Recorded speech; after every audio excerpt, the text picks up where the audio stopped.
Bonjour à tous, aujourd'hui notre sélection est une vidéo du média Néo sur la découverte extraordinaire du biologiste marin Franck Zahl.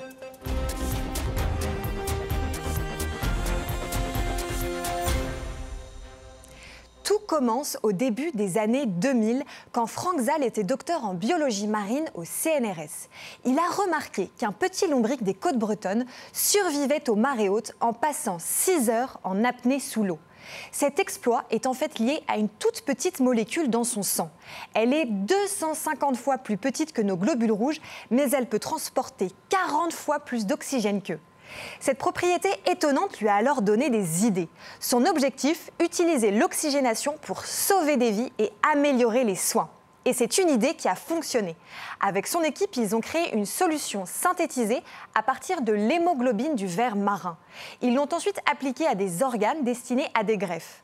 Alors qu'on ne pouvait les conserver que quelques heures, l'oxygénation a permis de conserver les tissus jusqu'à 5 ans. C'est un record de conservation. Le Parisien rapporte d'ailleurs que des tests ont été réalisés sur 500 personnes greffées des reins en 2022. Alors cette innovation marque un tournant pour le secteur médical. Grâce à elle, on peut aujourd'hui transporter les organes des donneurs partout dans le monde. Et l'entreprise ne s'est pas arrêtée là. Elle dispose maintenant de 6 solutions basées sur ce sang oxygéné.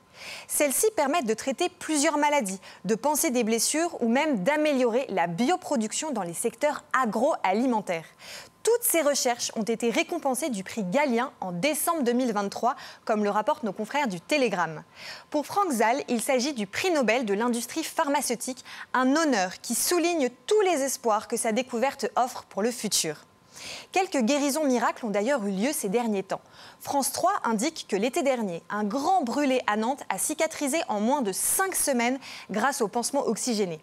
En Inde, un avant-bras réoxygéné s'est remis à bouger avant même d'être greffé. Des exploits qui rendent la communauté scientifique très optimiste, même si elle avance avec prudence. Après tout, en médecine, le mot d'ordre reste toujours le principe de précaution.